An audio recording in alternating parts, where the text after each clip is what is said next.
Welcome to A4NB4Y.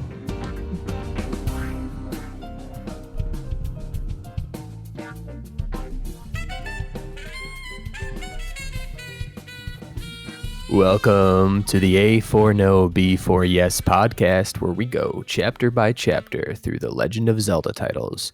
We just concluded Tears of the Kingdom, and my golly gee, what a story that was. It was an amazing game, followed by Breath of the Wild, and we've gone through the open world Zeldas for long enough, and we will shortly be making our return to the linear Zelda.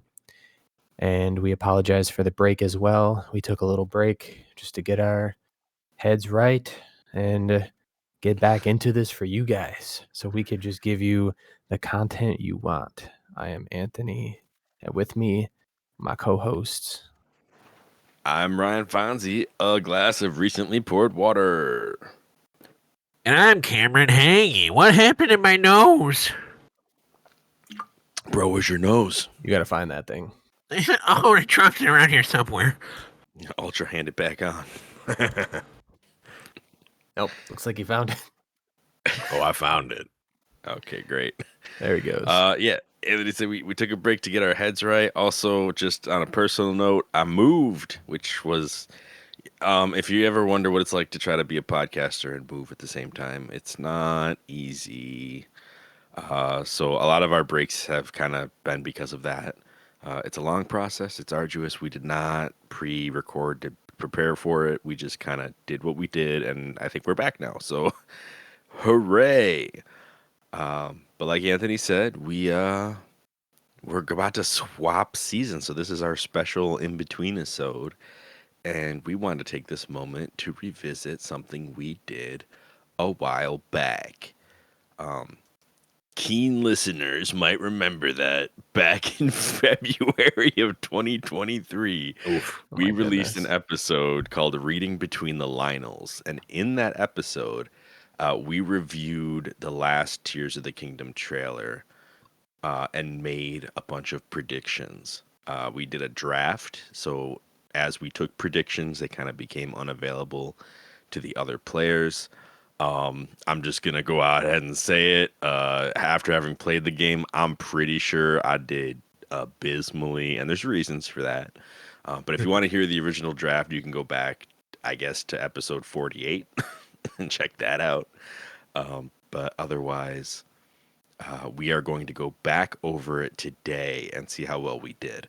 And then we'll kind of shift into a couple other topics, namely introducing the next season. So... good stuff. I'm looking forward to it. All right, so we want to go like prediction 1, 2, 3, 4 down the line.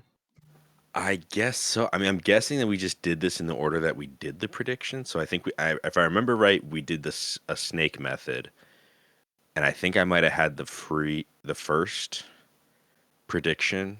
I don't remember how we did the order. But I know that we did like 1, 2, 3, 3, 2, 1, 1, 2, 3, 3, 2, 1, that kind of thing. So it's like whoever went third had 2 predictions, and then it kind of went back and forth that way. Okay.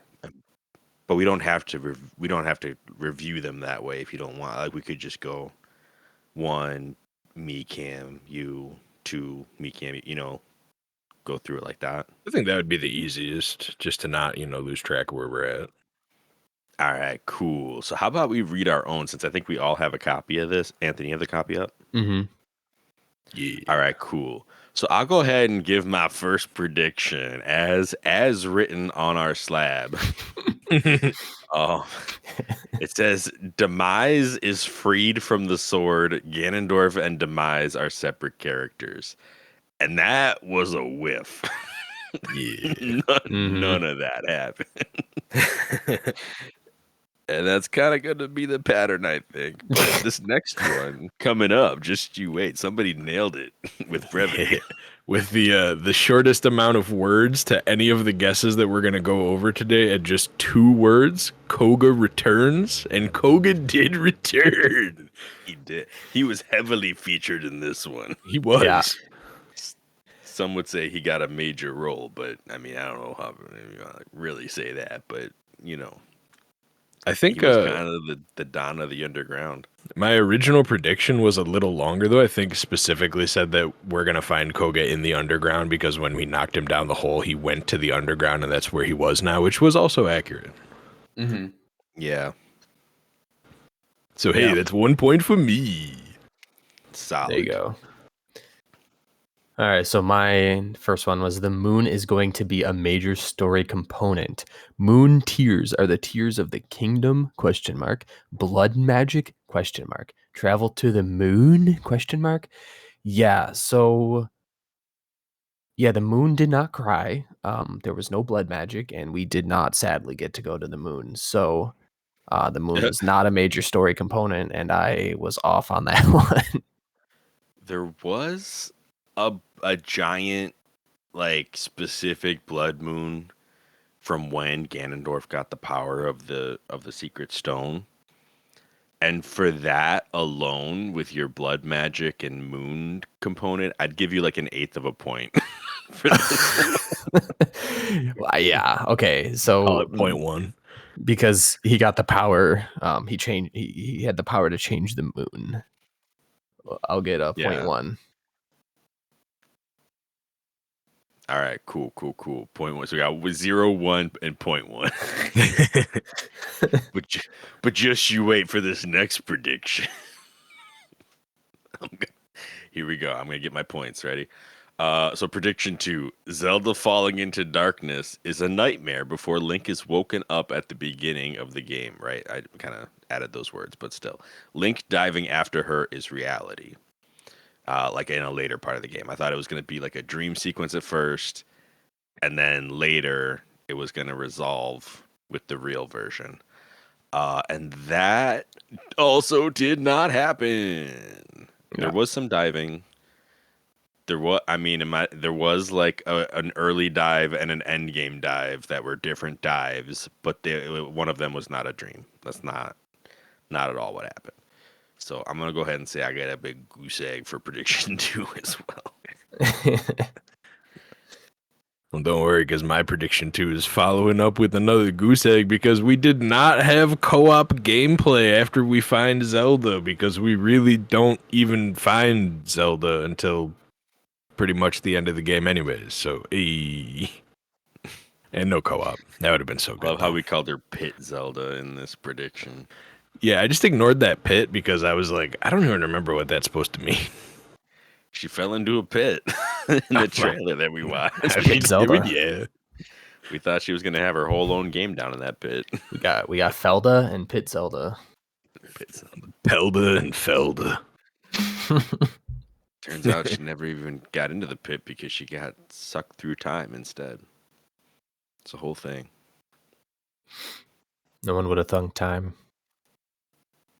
Anthony's next prediction here is a wish, according to the slab. Yes, according to the power of the slab. My prediction is also a big goose egg, continuing the trend of goose eggs. We're going to have a lot of goose eggs. We might have a dozen by the time this is over with. My wish is that there was a fishing system with points and rewards. And while you can make a Zonai fishing boat with electrical pylons that electrify the entirety of like a 30-foot radius of all the fish in the ocean, you cannot get rewards or points for that. So that was a whiff. Okay. So we're still at 0, 1, and 0.1. Yeah. This is great. I love it. This next one, I'm gonna need your guys' judgment on because it says Zonai Atlantis Underground. So, like, what did you mean?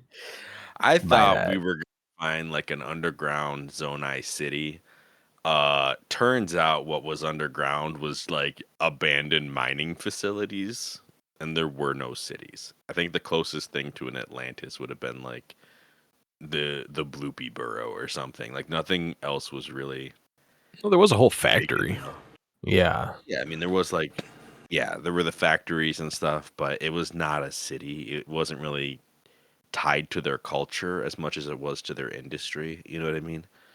So I was hoping for something different there with that prediction. I won't say we didn't find anything, but I'd give you like half of that because like it wasn't like a city of like people living in, but like there was, you know, buildings and my like ancient stuff there. So I'd give you like half point there. I was gonna Okay. say 0.1, so why don't we go in the middle and say 0.25? Yeah, quarter point 0.25. for that spirit temple, though. Hey. Okay. All right, my third prediction. Main story content will be in the sky and underground, while the base level of Hyrule is just a hub to get from one area to another. And so I was wrong that all story content was in the sky and underground, but some of it was. And the ground was a hub, but definitely way more than a hub to get to the top and the bottom. So I don't know if you guys want to give me some kind of decimal point for that. I'd be fine with a goose Well, egg. yeah, I Technically, the mean, there boss of was. the game was underground, but I would say a half point for that because I think that the main story content will be in the sky and underground. Like I think there was main story on all three. There was. So I think that part was incorrect, but the ground level will be a hub. I would say that's true. Because the ground had most of the travel mechanics to get to the underground or to the sky. Like even when you were in the underground, it was kind of hard to get back to the ground level without fast travel. Um, I mean, It's obviously true. coming out of the sky was just jumping, but still, I think the ground level would very much be considered a hub. Um, so I would give you half a point for that. see, I was thinking like he mostly got it right, so I'd give him like 0.75. Like he was super close to getting a point there. So like 5/8, so like 0.62. So he's up to like Let's just One stick at point, 0.5 because 1.6, it's or 1.5. 0.6. okay. All right, All fine. right. Cool. All right. So my third prediction was that the underground will be Typhlo Ruins level dark, and you will need a torch or magic to keep areas lit. And I feel like that's pretty accurate, aside from I couldn't have known there'd be like actual shrines underground. Yeah. Because it was pretty dark, It's but pretty dark. Typhlo Ruins is like you, if you hadn't specified that, you pretty much would have had it. Um, because Is I it mean they created the like specific plants specifically for lighting up the dark, which isn't technically a torch or magic either. So I think this one is just like you were on the right track, but you like specified so many things that were just a little off. I would give you partial credit for this one. I what would if go you as far as ventured to say like that you get like 0.9 because if you didn't mention Typhlo Ruins specifically, you'd have been pretty much right on the money. So I would bring you up to 1 point from your 0.1 off of that, guess. Yeah. Finish out that point. I agree all with right, that. I'll finish a point out. But like wasn't if you went too far from the light plants, like wasn't it just pitch black? I don't remember. Like I I thought it don't know I because was. there mean, were there not was some pitch. natural light. You There could was you could like see light from a distance, whereas Typhlo Ruins, like the darkness was basically like Abysmal. actually there. It would block light until you got close enough to it, whereas the darkness in the underground was just regular darkness, and you could still see distant light to kind of know what was going on a little bit. yeah, Yeah, I I didn't mean there were like remember as Poe much. Poe spirits and stuff that you could see in the distance. Oh, that's true. Yeah, And like the Yiga torches and stuff. yeah. It was so dark that it was hard to distinguish if you were walking on gloom or not. But it Yeah, wasn't Typhlo Ruins level dark. Yeah. all right, so we're at what Fonz's point. Yeah. Prediction 4, where I still don't get points. Well, I think. Oh yeah, Oh, sorry. I have. is it 1.6 and 1 now? I got a quarter point, and then you got what 1.6 you said, Oh yeah. and then Anthony just finished out his point. So All right, all right. all right. I see how this is going. It's good. I'm gonna skyrocket with this one. Let me share this. Gleox are a response to the 3 guardian dragons. Nowhere in the game did they tie these things together at all. No, they were just boss enemies, basically. I mean, the Gleoks had the elements of the Guardian Dragons, but that's about it. And they didn't even go out of their way to point that out. It just was a coincidence. Pretty much Ganon just being like, yeah, I need something strong. Yeah. Yeah. Yeah, nothing there. Like, did you mean like moving on? I guess that? Like the Gleoks were gonna fight the 3 Guardian Dragons or something Yeah, from I think Ganondorf? in my head, like you'd have to fight the Gleok and defeat it, and then the Guardian Dragon would be like released or something, or they would fight, or they would avoid each other's areas or something like that. Like there was some logic to it where I was like, well, there's these giant dragons going around, and Ganondorf's trying to take over, so he needs something to deal with the other dragons, and he's probably gonna like Gleoks would be like their natural enemy because it's another huge like draconic being to kind of be a thing, and it never happened. Mm. I think that would have been a lot I mean, if they were going to interact, that probably would have been a hard thing to put into just an open world game like this. So I don't really know if I expected that much, but I thought maybe there'd be like some kind of system where, like, say, like Din Ral's not flying around until you fight a Fire Gleok somewhere on Death Mountain, and then once that's gone, then suddenly Din Ral's flying around. I'd just say I'd even give you partial credit if there was like one cutscene of a dragon, one of the Guardian Dragons, just fighting a Gleok for a second, but I don't think even that happened. No. So, still at that quarter point. All right, my fourth prediction was Death Mountain gets sealed, possibly by the moon. One of the dungeons will require us to traverse underground into the base of the mountain and climb the inside. Cameron, why were me and you so fixated on the moon being part of this game? Yeah, I don't know. I think the trailer really played up the blood moon when Ganondorf was coming into power. Mm. And so I think because it was such a big part of the trailer, you both made predictions on what that moon was going to be responsible for. Only one of my 5 actually had the moon in it, so that's not too much. I guess same with mine, but I'd give you like some credit here because technically Death Mountain was sealed, but it wasn't sealed by the moon. And technically Death Mountain did require us to traverse underground into the base of the mountain and climb inside. So I'd feel like just off that alone, I'd give you a half point because you got the moon thing wrong. I did have the possibly in front of the moon, but I was expecting half a point for this, so. Yeah. Yeah, I think you pretty much got that right. So what do you got, like 2.1 now? 2.1, baby. You witch all your points. What do I win? You think you're cool with your points. A little bit. All right. So my fourth prediction was there would be a magic meter system. Magic is going to make a return through luminous stones. It will be a collectible resource. Also will power the vehicles.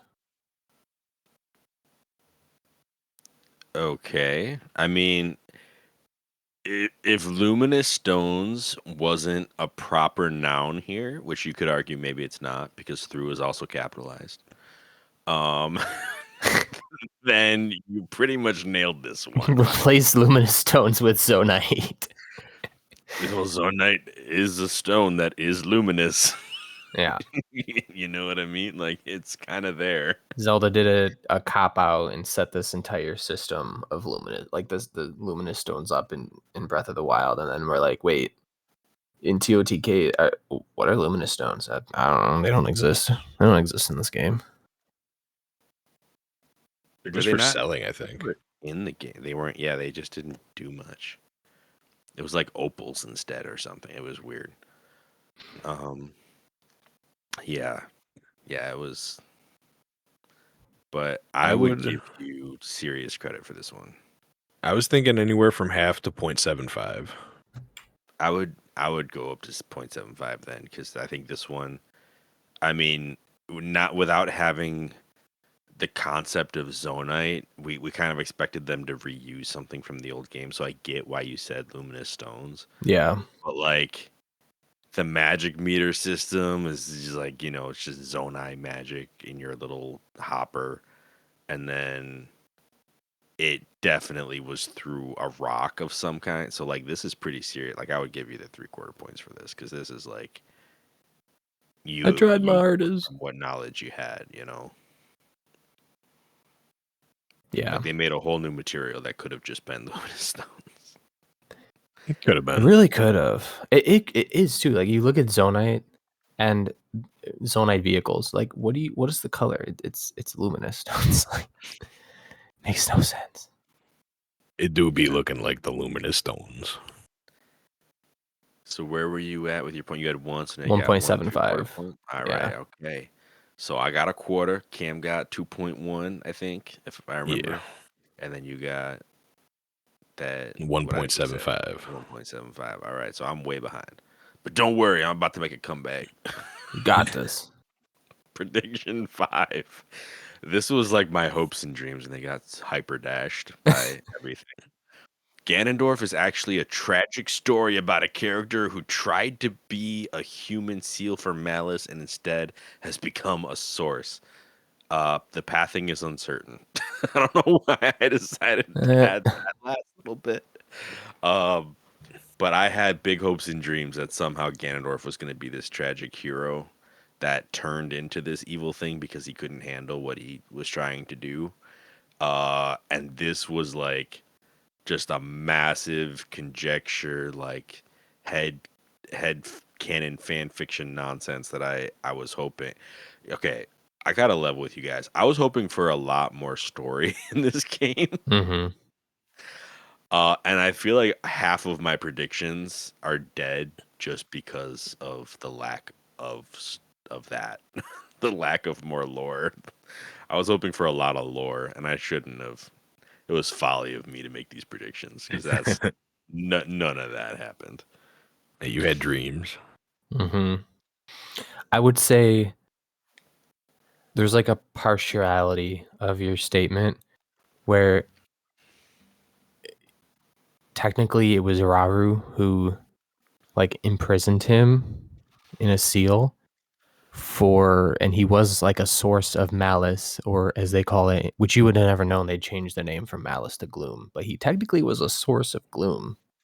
I mean, he's responsible for it, so like you were kind of like on a little something there. Yeah, I don't know. I mean, the only other stretch of the imagination is that like when we first meet Ganondorf, he's trying, like it seems like he's trying to keep the Gerudo independent of Hyrule, and Hyrule's kind of like making political plays at like taking them over, just asking them to swear fealty.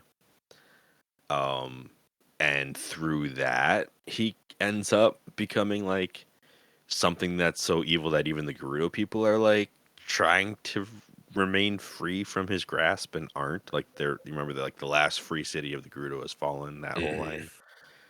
So he kind of went from the champion of his people to a villain of the entire globe. So it's something, but I don't know if that's worth points. I would give that to you if his whole people were behind him and he was actually like a good ruler to his people, but he was just a D-bag through and through to everybody. Okay. I could give you like 0.01. Nice. Yo, is that the 0.251? 0.26. 0.26, that's right. I'll take it. All right. That's fine. Just because he was a source of the evil, but yeah. All right, cool. All right, my 5th prediction was full weapon system. Create, repair, enchant. Either final bosses or overworld bosses will give you elements or special weapons that you can use as well. This is points, bro. A little bit. because you could create weapons on a whole level that we had no idea could be possible with the fusion system. And you do get bosses, like you do kill bosses and get their parts. Like they have specific like headpieces and stuff. You can attach those to your weapons. So like I'd give that to you as well. And you could repair the weapons if you fed them to a rock Octorok. Oh yeah, that's right. It just wasn't a full weapons system. Yeah. Yeah, it wasn't like a pause menu, get to mess around with your weapon with resources kind of thing. That's what I was thinking. Gotcha. So you're thinking Even like enchanting too. Like almost a point on this one? Yeah, I'd give him like 0.8, 0.9. Okay. You're gonna I would honestly just give him the point, but that's what are you at right now, Cam? 2.1. Yeah, go to 3. Yeah, round up to 3. All right. So my next prediction was land wars, defense events, and reputation systems will exist to make the overworld more alive and interactive. Oof. And as I'm reading this, I'm kind of like, I think I was like in the story of I think why I made this prediction was because they had just come out previously with the last Hyrule Warriors game, and I was super into the story of that game. So I wanted something like it to be in this game. Well, there was the Gerudo part where you had to defend the city. Yeah. And there was the monster patrol group. Yeah. So they're technically defense events, but no rep system to be seen though. Yeah, there's no rep system. Not really land wars. I meant more land wars as in like Hyrule Warriors aspect, and that was definitely not there. Yeah, no, I would have called the monster control group to be kind of like little land wars. Like I'm honestly feeling like a third of a point for this. I was thinking anywhere from a quarter to half, so that's like right on. Okay, so we agree then. So that puts Mayo at 2.05. I mean, I would take it. These numbers are getting a little wonky. Well, those are actually our scores. So I mean, predictions 1 through 5. Honorable mentions weren't really for points; those were just other things. So we'll go over that next. But I guess the final standing then is me at 0.26, Mayo at what'd you say 2.05, and then Cam at 3. 3 out of his 5 predictions basically got 3 points overall. There you go. That's pretty solid. So Cam won. What do I win? We didn't. I think it was bragging rights. I think that's what we declared. You want to help me find my nose again? Bragging rights? I'll take it. All right. What's going to be the next Zelda? I know. He's got all the predictions. Here you go. Predict the new Zelda game coming out that you can play as Zelda. Predict all the points there. Oh, geez. Oh, no. I'll get on that. Predict the whole story. Echoes of wisdom, right? Yeah. You got this. All right. So our honorable mentions. This was another one that I was really hoping for. Didn't happen. What's an Argarok? Helmarok King. I'll get to that in a second. Or Georg Pair will make a return.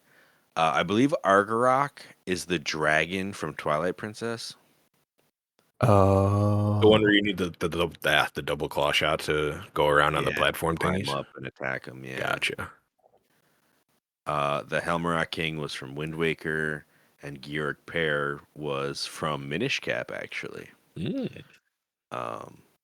And none of them were in this game. I thought one of them would be here because they're all flying enemies. The best we got was like those yellow bat things from back in the day. They brought back. I don't remember what they're called. Like not the keys, but the ones that look like flying goblins. Oh, I don't remember them. Wasn't the boss of the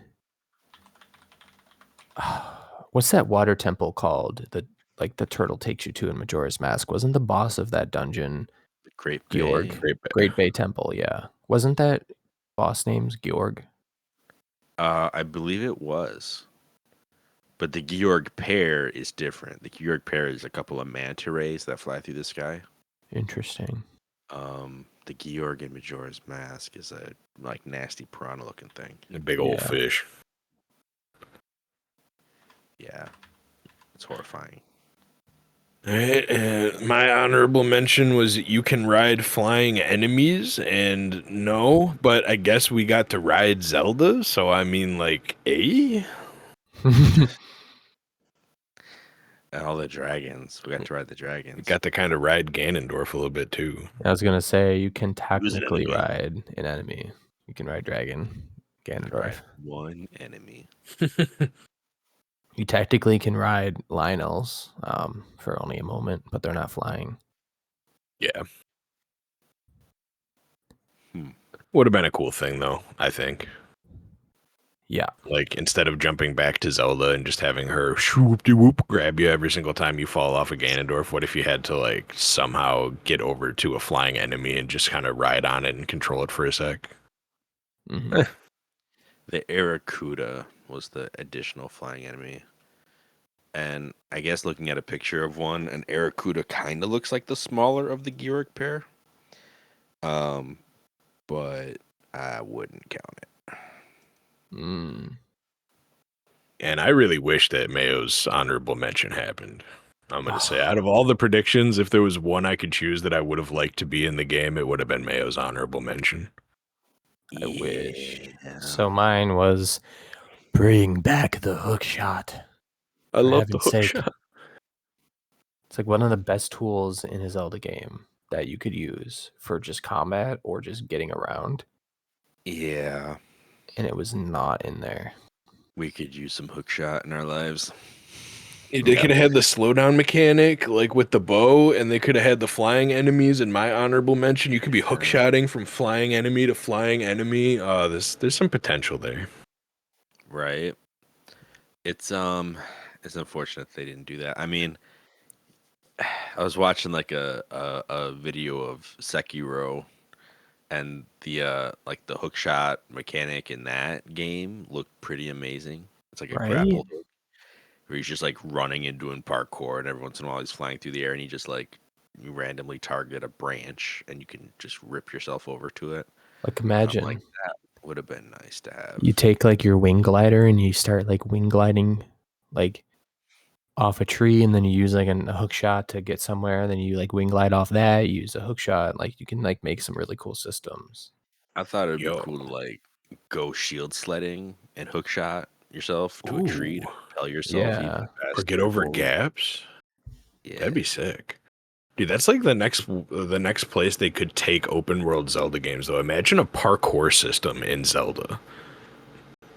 Like you're running away from 3 Gleeoks, and you just like got the screen backwards, like you're running away from a boulder in Crash Bandicoot, and you just see Link running away from these 3 massive Gleeoks. You're doing these epic jumps and vaults over stuff.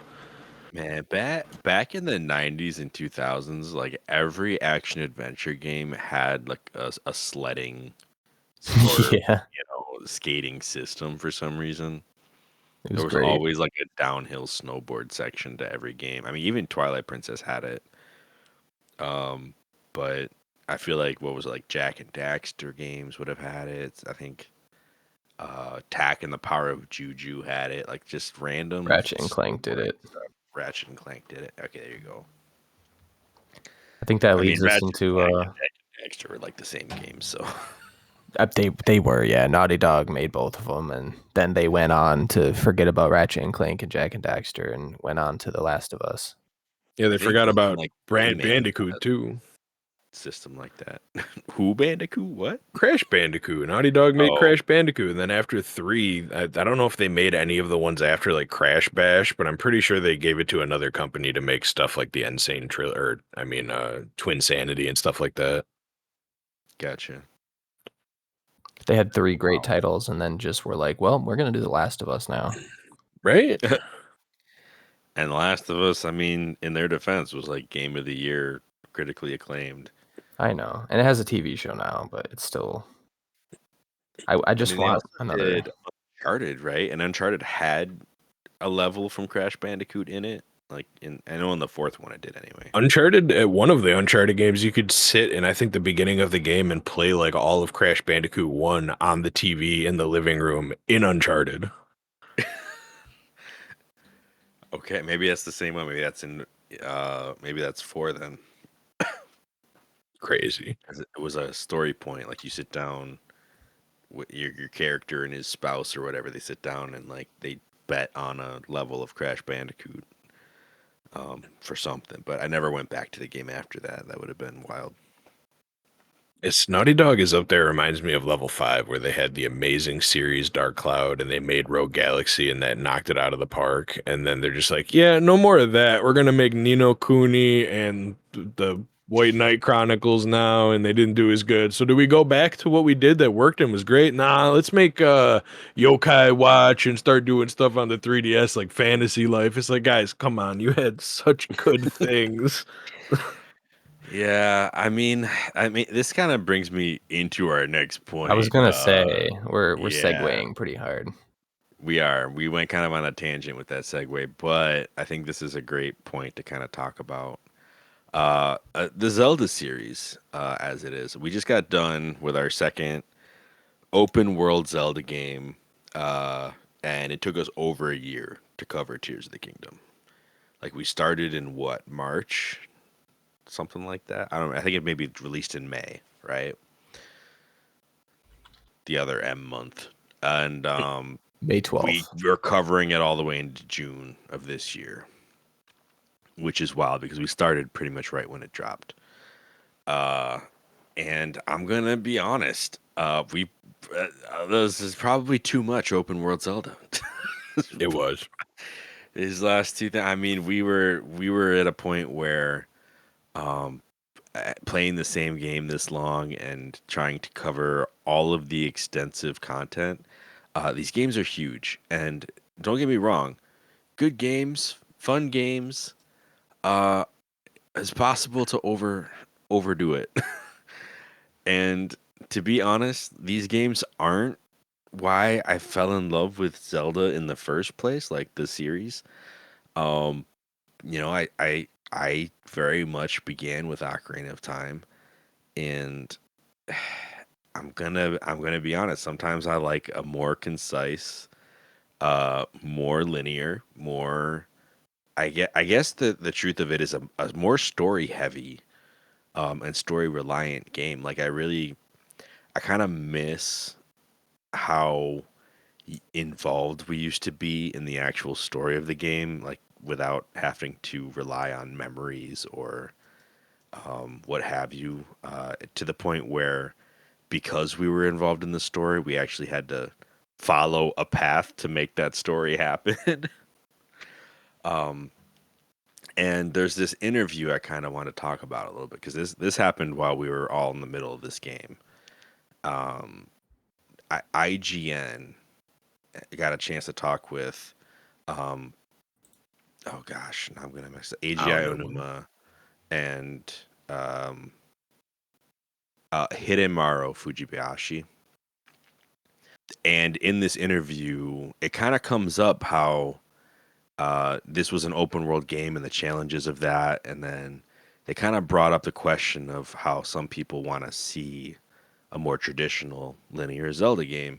If you don't mind, I'm just gonna read like two questions here that kind of run into each other and kind of highlight what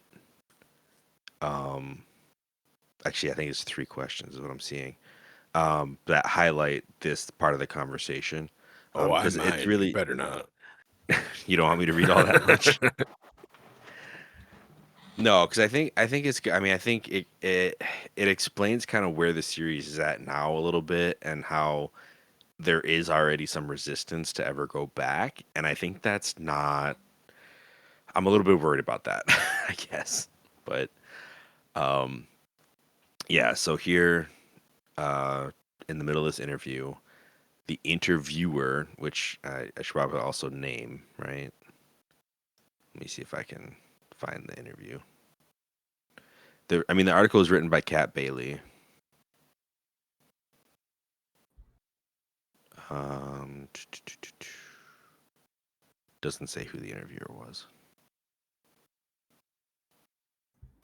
Some person. But anyway, so the interviewer asks, was it stressful thinking that players could discover the Master Sword in a lot of different ways? For example, just going to the dragon or seeing the memory first. I used a guide to get there, but the design aspects and the storytelling seems very complicated to me. So Fujibayashi responds, we built the game so that it's an enjoyable experience for the player, and we certainly spent a long time discussing this with some of the main contributors to the game, and really thinking about how we would build a game such that if someone were to say, discover the dragon without having seen anything else, that we could maybe perhaps conceal it a bit, make it a bit mysterious. There's a lot of hard work in figuring out how to accomplish all of this, but this all tied to this idea that there's this certain sense of accomplishment and joy when you're working hard towards something and you unravel this deep mystery. We want the player to be able to enjoy that and for us to be able to enjoy that as well. So, in that sense, I would say it certainly took a lot of work. It's certainly a lot of hard work, but it wasn't stressful. In creating this game, we didn't want to create a game where players can't do something because we don't want them to see it. We wanted to create a game where people can discover in their own way, and that was the point that we made sure that we didn't do. I don't know what that last sentence didn't make a lot of sense to me, but maybe I just hearing it's better than reading it. So then Aonuma kind of comes in and says, so I'm in complete agreement with what Mr. Fujibayashi said in that games where you need to follow a specific set of steps or complete tasks in a very set order are kind of games of the past, whereas currently the games of today are ones in which that can accept a player's own decisions and give them the freedom to flexibly proceed through the game, and the game will allow for that. So I'm in complete agreement with that as our design philosophy, but as the producer, I do have to admit making games that way always carries with it additional development costs, and that's something I have to think about. So the interviewer comes back with another question. Says it's interesting to hear you say that because one of the discussions that I've been seeing among Zelda fans is, gosh, I miss the more traditional linear Zelda of the past. And I'm wondering, how do you feel about that given the direction of the series towards a very free-form, open-ended kind of design? So this is where Aonuma like drops the bomb, right? Well, I do think we as people have a tendency to want the thing that we don't currently have, and there's a bit of a grass is greener mentality. But I also think that with the freedom players have in the more recent games in the series, there's still a set path. It just happens to be the path that they choose. So I think that is one thing I kind of like to remind myself about the current games that we're making. But also, it's interesting when I hear people say those things because I'm wondering, why do you want to go back to a type of game where you're more limited or more restricted in the types of things or ways that you can play? But I do understand that desire that we have for nostalgia, and so I can understand it from that aspect. This is like big oof already for me, but there's more. There's a little bit more here. So the interviewer kind of gives a little bit of a return to this, saying, "Speaking personally, I really enjoyed Tears of the Kingdom's design, and I think a lot of people were grateful for the much more intricate dungeons.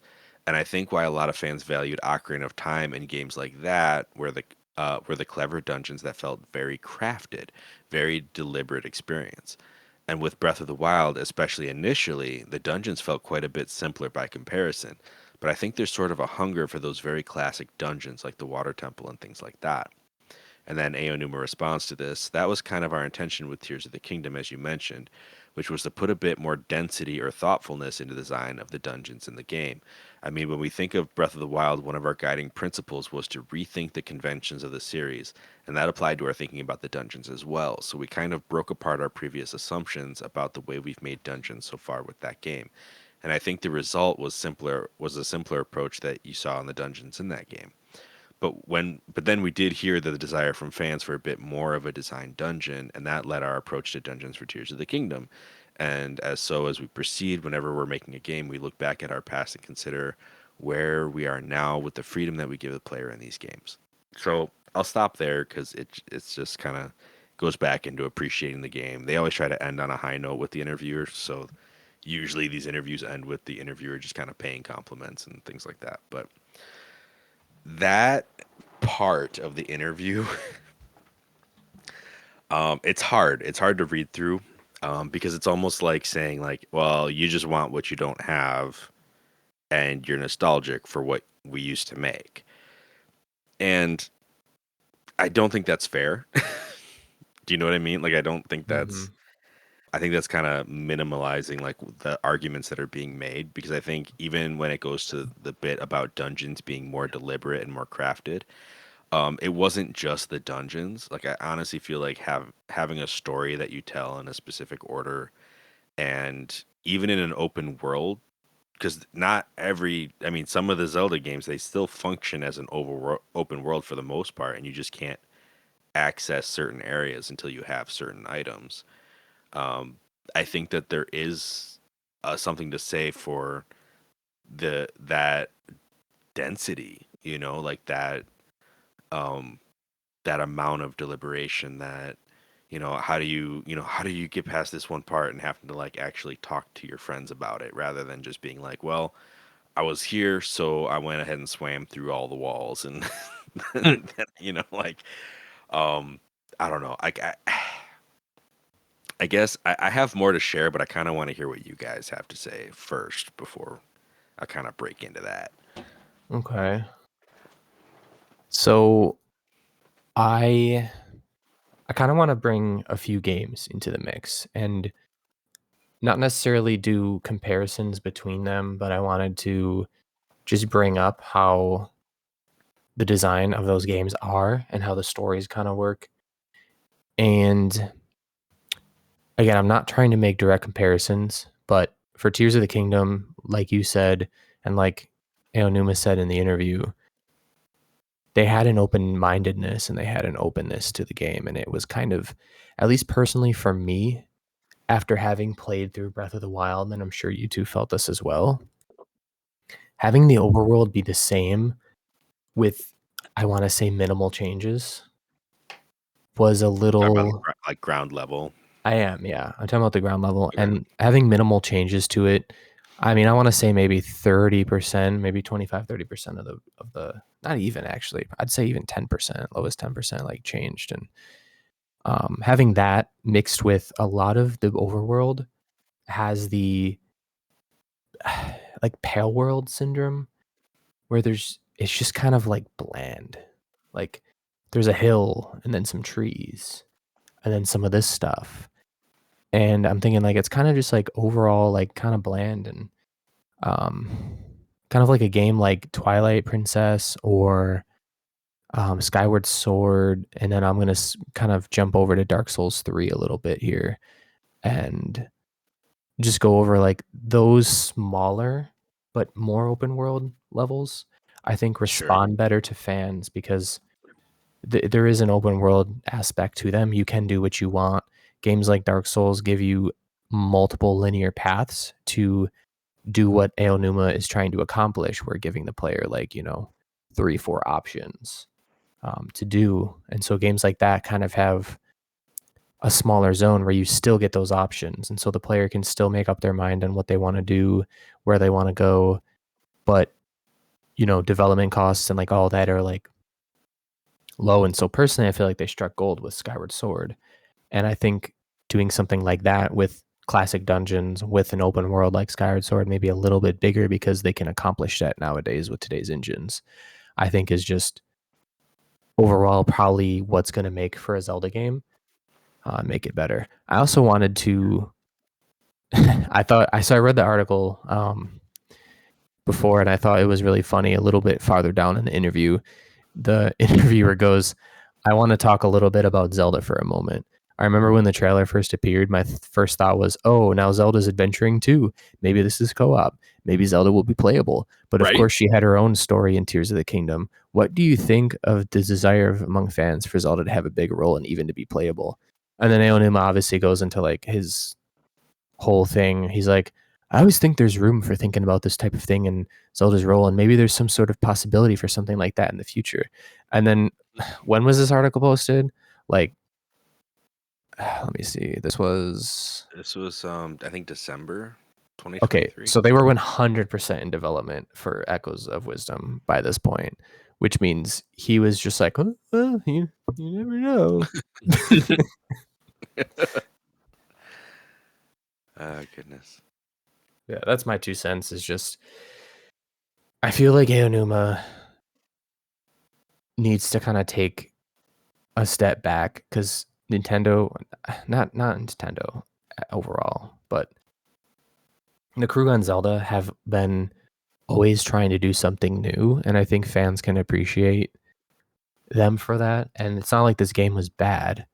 It's just you made two games that were basically similar with mediocre story and mediocre like overworld and mediocre things, with the only really interesting system being the weapons and like zonai building. And so Yeah. when you do that and you take a step back, you kind of have to, as a developer, be like, take the feedback and not give, that response you were talking about, which is kind of like, all right, cool. Thanks for listening, Aonuma. Okay. Yeah. How are you feeling, Cam?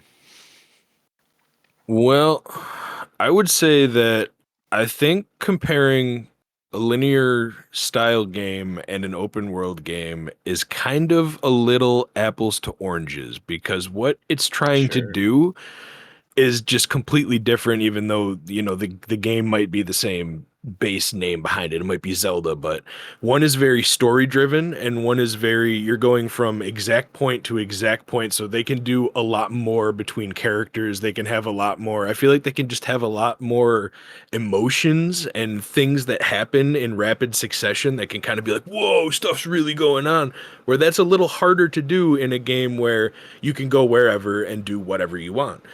But in a game like that, it focuses extremely heavily on exploration. But exploration has to be entertaining, and the world can't be majority empty. Otherwise, like that Pale World syndrome, where it's like, oh, look, a mountain. I went up the mountain. I found a mountain.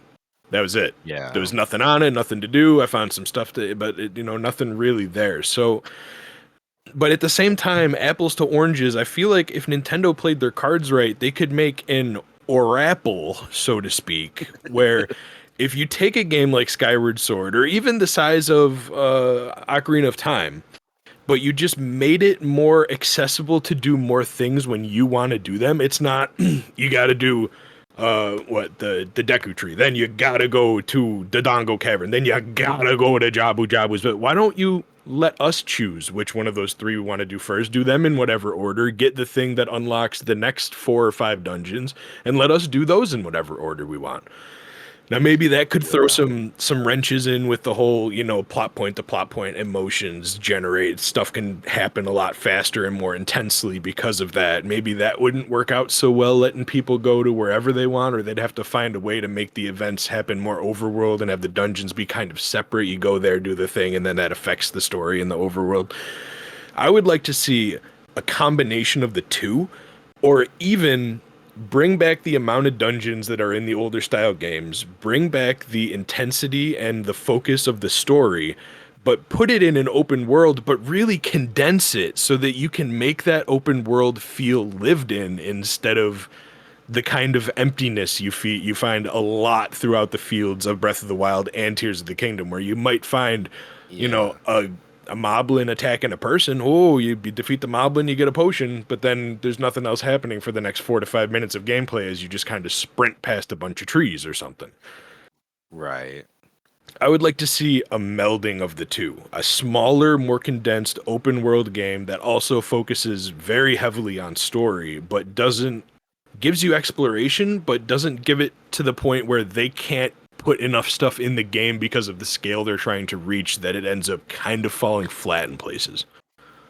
Yeah. I feel like you're kind of describing a link between worlds right now. And I mean, that's a game that we're going to cover eventually. So I don't want to like dive too far into that idea, but I think you're absolutely right in that they it's what we're missing, and what these games are missing is like the actual depth and reward of the exploration. Like it's very much even the stuff that's in here, like they added the cave system. They brought back the Koroks, like the hide and seek, basically across the entire map. So they added things, but once you get, I mean, I gotta say, like the first time I went into a cave, I was amazed, right? I was like, this is incredible. What is this Horriblin thing? Oh my gosh, there's like hidden armor in here. This is amazing. By the time I got through like 20 of them, it was cruft. Like I was like, this isn't fun anymore. Like it's repetitive now. It's overstayed its welcome. And I feel like a lot of mechanics in this game eventually turned into that. Eventually it was like this is filler. It was very exciting when it was new, but by the time I finished the game, it was about as far from new as it could be. You know what I mean? Like it got to that point where I was like, it just doesn't feel like everybody was able to really be creative and really put their heart into these landscapes. It just felt like we needed to fill this area, so let's throw a cave in it, you know? Um, like I want to say one of the coolest things about Tears of the Kingdom was like the political debate that happened in Hateno. I was like, this was a nice little story. It followed a little path. You had to actually do some tasks and figure it Yeah. out. Like it was a cool little puzzle that had a reward to it. Um, and it was unique. Like nowhere else were they having mayoral debates. You know, like it wasn't a thing. um, so stuff like that I really appreciated, but the overworld grew stale over the course of a year of playing the game, and I don't feel guilty about saying that. I don't It either. was, Especially after we went into it right after Breath of the Wild. yeah, Yeah, like yeah, I was watching an interview online. It was a Japanese interview, and you could probably find it on YouTube, but it was the producer of FromSoft games who made Dark Souls 2. So not the team who made 3. It was a different team. But okay, the interview basically went over like dopamine like satisfactors. Like players want, like if you have too much space in between having a rush of dopamine come in when you're playing a game, you're slowly going to fade away from the game and possibly not complete it because you're not being satisfied by like the small little amounts of dopamine. And so what he was saying in the interview was like when they approached like Dark Souls 2 and making the game, they made small pieces of the overworld where it might have been stagnant. Like you find some items on the ground. And they tried to space out like a mix of like good and bad items and story elements. And so you're constantly, no matter where you go, you're feeling like, there's a constant rush coming in. So you just keep playing. And I think something that Tears of the Kingdom just missed, like I think all of our points resembled that, was it was just too much of empty space. And if they're gonna make a game to the scale of Tears of the Kingdom again, because the whole grass is greener thing, if they want to continue with this, I think you need to work on having those little tiny dopamine examples, like you mentioned with CC and Heteno. Like that was fun, and if they did more of that, it would just be rewarding. And the sad thing is they didn't. Like the depths was completely and utterly just a waste. Like I actually like the Sky Village and like the Sky, but the depths was like I couldn't do it that long as you did. I don't know how you did it. You trooped through the whole entire depths, and it was all the same to me. I couldn't do it. yeah. It was eventually. I would just learn like it became a practice more than a game, if that makes sense. Like I'm not gonna lie, like I got to a point and exploring the depths where I was like, what is the most efficient way for me to get to the next light route? I do not care what is in between. Like, yeah, I was skipping bosses and stuff. I was like, if there was, I mean, I might stop if it was a Yiga base, but that was just another checkpoint. That was just like, okay, I gotta get this Yiga base. Let me just do that and then find the next light route. Um, it all became like, okay, how do I navigate down here and just light everything up? And I didn't enjoy being down there anymore. I, like I built like a hovercraft and just like, all right, I'm just gonna fly around, find the light route, stop, light them up, and then just keep it moving because it wasn't good. Like it was good at first, but like a lot of the other things in the game, eventually it just became okay. This is busy work. Like if I ever replayed this game, I don't think I would even spend a significant amount of time in the depths. I think I would honestly like just mainline the dungeons and probably do like Hateno and then end the game and just be like, all right, I don't need to see the side stuff. I've seen it. It's not worth it anymore. You know what I mean?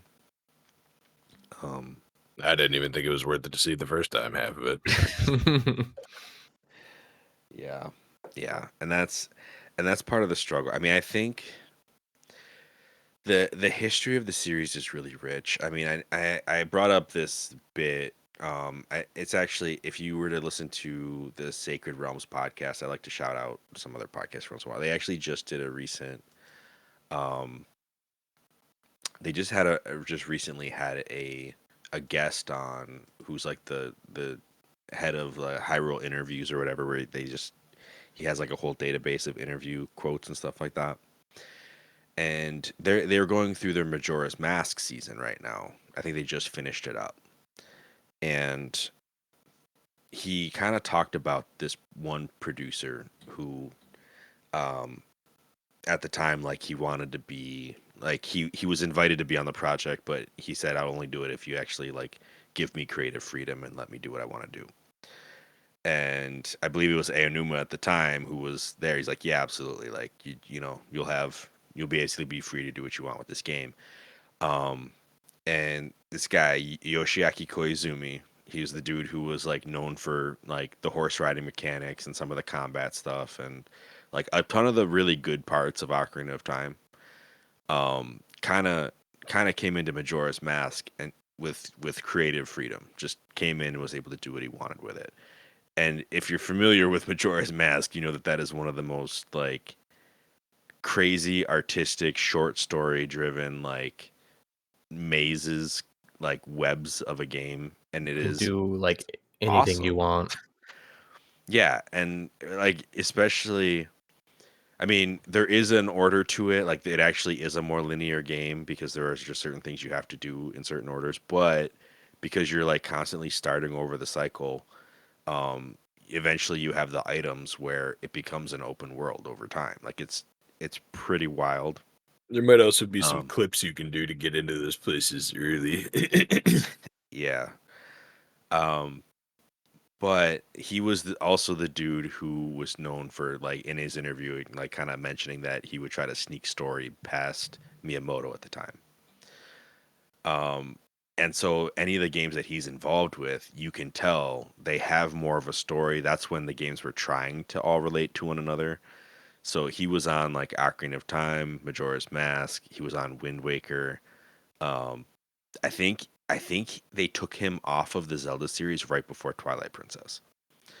Uh, so like that's why Wind Waker is the last time we heard anything significant about like Nehru and Din and Ferrora and all that. Like they were actually involved characters because he was building a lore.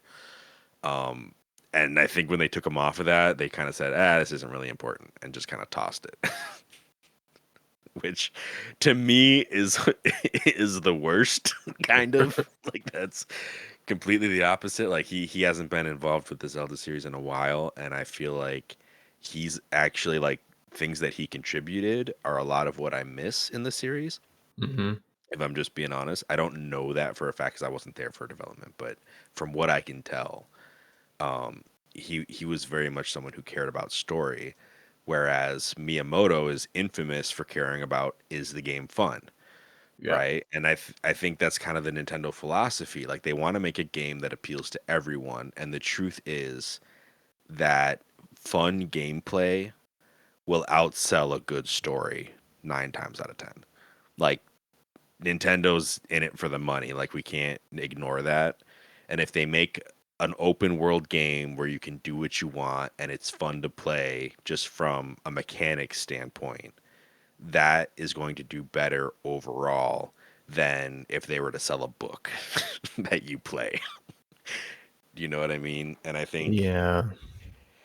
and honestly, like late 90s, early 2000s, like they had both. They had a great story and they were like the number one 3D video game mechanics people. Like that was what they were doing. Like the early Nintendo, like they defined what jumping was with Mario, and then they decided, okay, here's what an action adventure game looks like with Zelda. Like they crushed it. And so the story was able to kind of come with it at that time. And then eventually the priority just shifted and said, we really don't care about these stories anymore. Like compared to, how do we make this infinite combination of putting items on your weapons, right? Like it's a really cool mechanic and it's really good. And it's like, it people are still amazed at how this thing even ran on the Switch, right? Like, they're doing good work. It's just the story bit is like this isn't what's making the game sell anymore, and it's not a priority. I feel like, and that breaks my heart a little bit. Yeah. And it's kind of like a kick in the gut because you can have both. Like it's possible to have both. Games do both. You just have to do it. Yeah. Bring who you need on. It's almost like I know this is like off topic, but as I was watching the Metroid Prime 4 videos, I kind of actually started to come back originally to like what I think I just had initial hype for Metroid Prime 4 because it's been so long. It's been like 17 years. Okay. But I've come back from my stance of like, oh, this is amazing, just because I think I was just like, oh, Metroid Prime 4. But as I was watching the trailer, and then I remember my gameplay from Metroid 1, 2, and 3. And like, I'm not saying it's bad to do the same formula because if it worked before, like it could work again. I mean, like Dark Souls and that whole series has kept to a similar formula, but they've improved the formula and worked upon it. And same with Zelda, like they've improved the formula and they keep trying new things. But I feel like to a point, Metroid Prime 4 just looks so stale. Like it looks like there's zero story. It looks like there's the same gameplay as before. And I would hate for like Zelda to ever get to that point where like the story just becomes trash. And we're getting close with like Tears of the Kingdom. I was actually going to say that. Like, it almost gives me Game Freak kind of vibes, where it's like, the games pretty much started everything that Pokemon is, and now they're more worried about merchandise and cards and the anime, and the games are kind of taking a back seat, and the quality is dropping, and the stories are dropping. And the stories were never phenomenal, but they're getting kind of so outlandish and childish that it's almost laughable. And it's like, it would just really, like what Fawn said, it would break my heart to see Zelda, and I'm not saying that Zelda was entirely 100% built upon the amazing stories, but they certainly didn't hurt, and a lot of people still love Zelda because of the great stories they used to have. And so to see them kind of phasing out one of the major things that built up the empire that is Zelda because we want fun gameplay, story not important, is like, to a degree it's okay, and you do want to focus on fun gameplay, but not to sacrifice the story on that altar. You can have both, like Anthony said, and I really don't want to see Zelda's story sacrificed on the altar of fun gameplay, like I don't want to see Pokemon games sacrificed on the altar of we need more merchandise out because money, money, money. Yeah. Something else, this is also like a side tangent for Zelda, but lately with Zelda games, it's like I'm a very huge fan of music in Zelda. I think in the olden days, I'm talking like, late 90s and early 2000s Zelda, the soundtrack was what set Zelda apart from a lot of competition. Like their soundtracks were just, the melodies were amazing. And they made this switch around like probably Skyward Sword, I want to say, where all of their games, even like the remakes and linear ones, were a lot more orchestral. And I don't think there's necessarily nothing wrong with orchestral. Like it's great. They have some bangers. Like the stable music is good.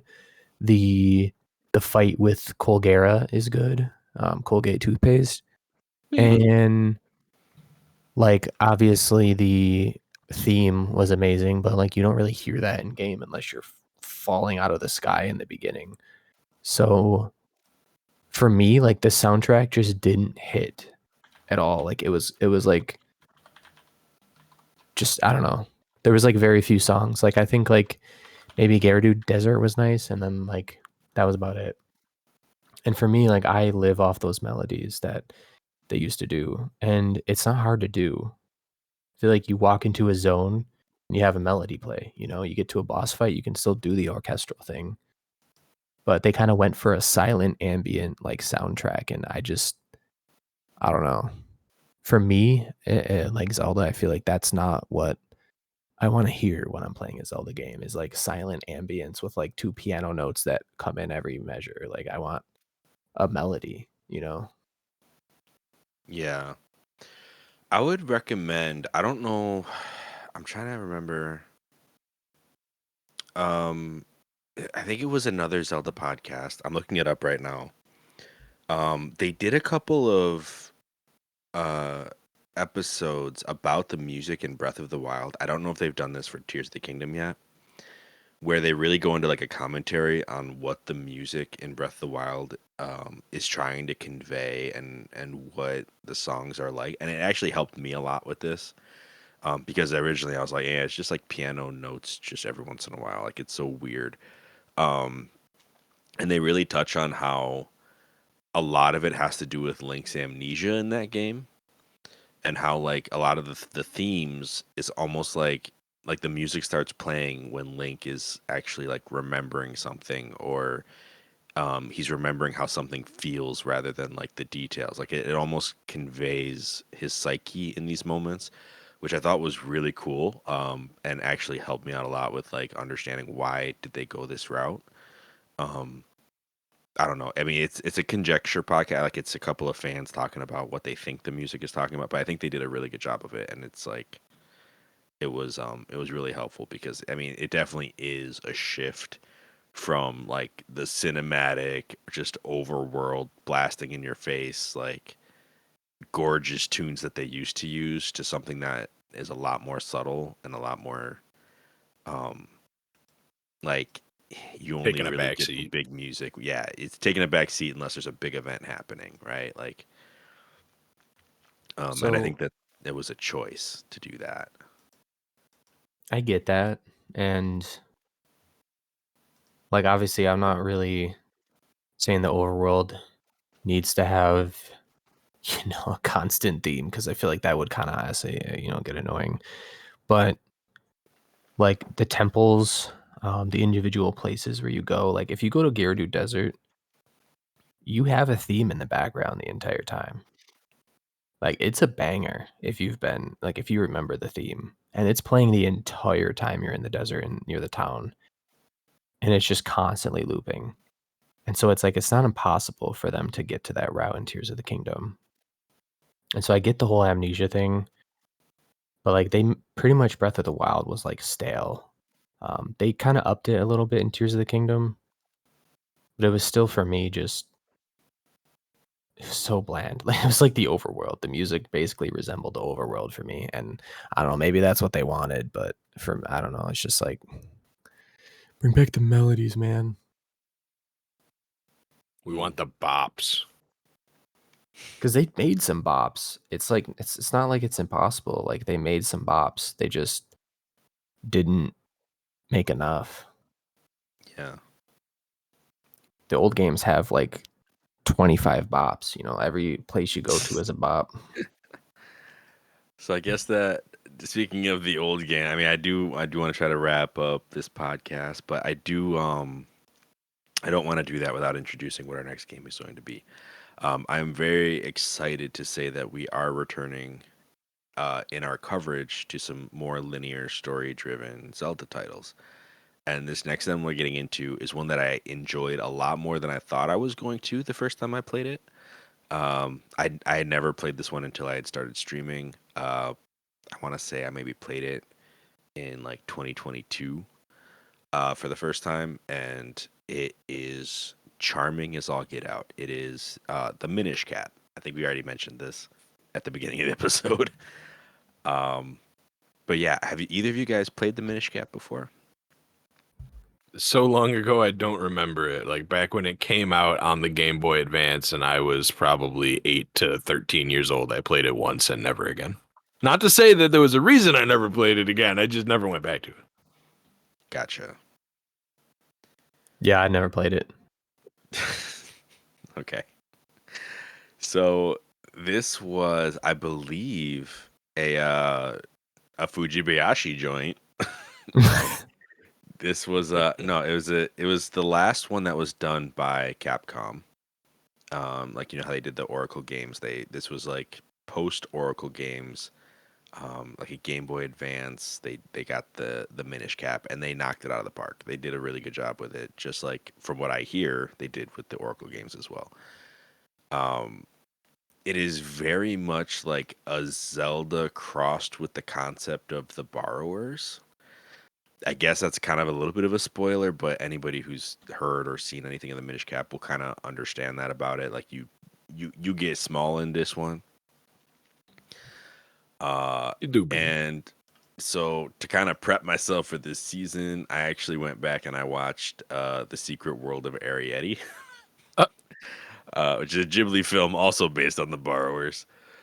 Just to kind of like get some kind of just to kind of get some more like perspective on what it means to be small and like what the point is.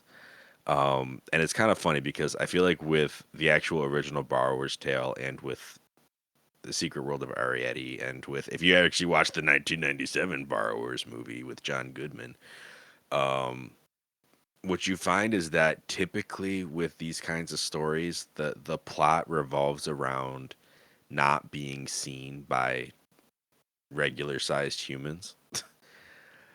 It's like a whole survival thing of like, oh, like we really got to be careful. If we get seen, that's trouble. Like we'll have to move and leave and like escape because we don't want people chasing after us or hunting us down or whatever. Basically, they're like rodents in the eyes of humans is what that's what they think they're gonna be anyway if they get caught. They're like, we're too fascinating. Every time a human is found, one of us, we've gone missing. The Minish Cap kind of subverts that by using their pure of heart rule that they use for the dragons in like Breath of the Wild. It's one of those things where it's like only the pure of heart can see the Minish or the Picori, right? Like, so it ends up being like, we're a special case in this game. But it's kind of funny because to me, I'm like, maybe that's like the lore that they tell themselves, but the truth is that the little people are just really good at hiding. And because they still kind of act that way, they still kind of hide themselves in little like holes in the wall or out in the woods or whatever. Yeah. So, but I'm excited to revisit this game. I think the linearity of it doesn't hurt it at all. I think there's still plenty of ways to explore and cool story points in it. So I'm excited to kind of go back to this format. To be completely honest, it's not the game I'm most forward looking to covering. Those are still being saved for later on in our podcast journey. But having played it once and getting to return to it now, I am very excited for that. Yeah. Yeah, I'm looking forward to diving into another linear Zelda game. One where I can enjoy the story and the atmosphere without having to, even to a degree, without having to think about where I should go and what I should do next because the game is pretty much telling me. Cool. Well, you looking forward to playing it for the first time, Mayo? First time. This was we actually covering this at your request. Like you wanted to play this one, is what I remember. Yeah, I remember a lot of the older games, like the Oracles, Minish Cap, A Link to the Past, A Link Between Worlds, because I didn't have the hardware that could play them. Actually, I have no excuse for A Link to the Past. I had a Super Nintendo. I don't know what's wrong with me. They put that game on like everything. Yeah, I don't have an excuse. But Oracle and the DS and Advance ones, like I didn't have an Advance, so I never or a Color actually as well for the earlier one. So I never got to play those games, and I also never got to play any of the DS ones because I never had a DS until about, goodness, like the last few years the DS even was like a thing, the 3DS You for didn't like the really miss later out Pokemons. too much on the DS games, gonna be honest.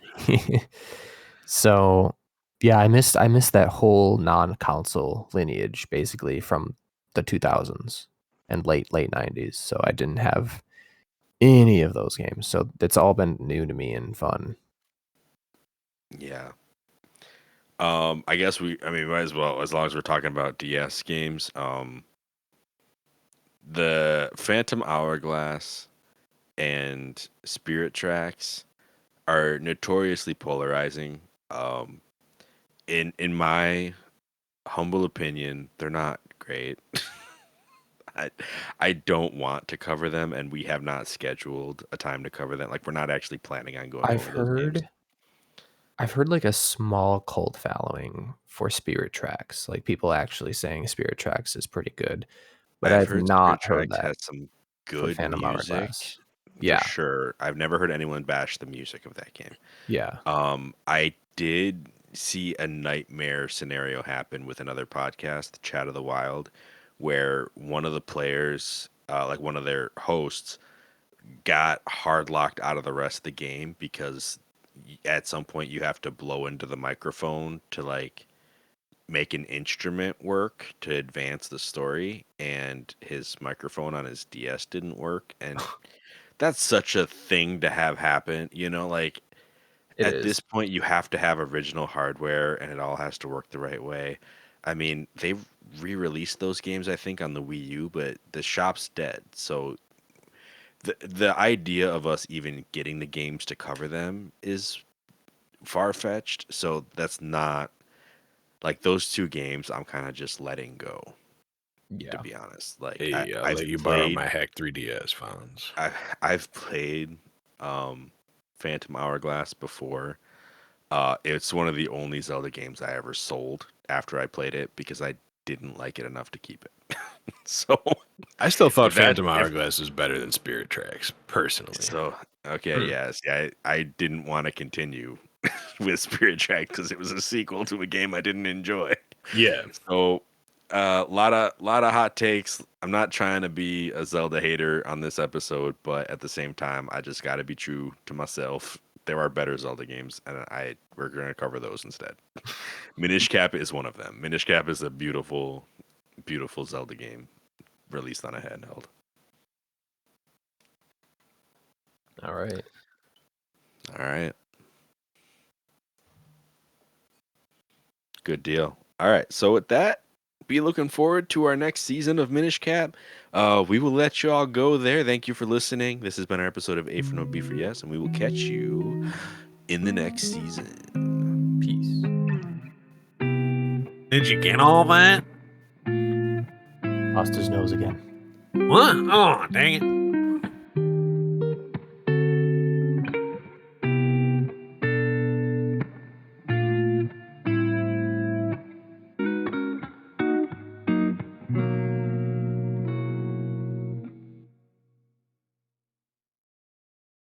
Hi everyone, I'm Nerd Bummer. And I'm TotK, and we're two of the hosts of the Online Warriors podcast.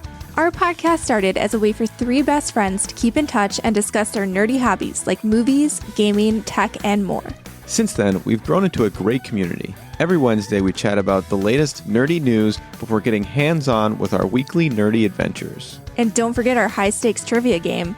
Come join the fun at onlinewarriorspodcast.com and every major podcast platform. And now, back to the show.